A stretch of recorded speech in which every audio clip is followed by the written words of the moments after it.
Tulad ng Himala, Bona, at The Floor Contemplation Story, may isa pang pelikula si Nora Aunor na mahihirapan ng maduplika ng kahit sino mang artista pagdating sa mga karangalang natanggap.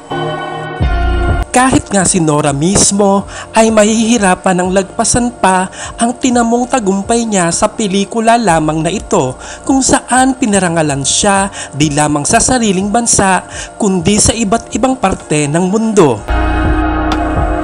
Ito ay walang iba kundi ang Die Womb noong 2012 na ang world premiere ay ginanap sa prestihiyosong Venice International Film Festival at kung saan binigyan si Nora ng Best Actress Award ng mga independent Italian critics, ang Bisato di Oro.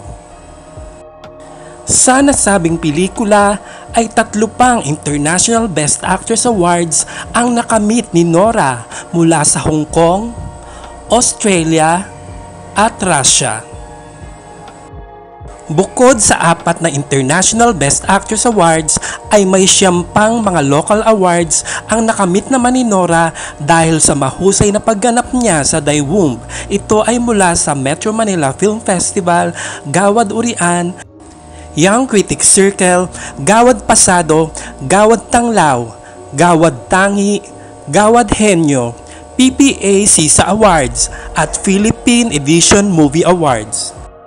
Sa isang pelikulang ito na Die Womb ay 13 ang nakamit na parangal nila Aunor, kamanghamanghang kahusayan, natatangi at di pa napapantayan at walang binatbat ang kahit ilan pang local Grand Slam, tatak superstar, tatak national artist, tatak Nora Aunor.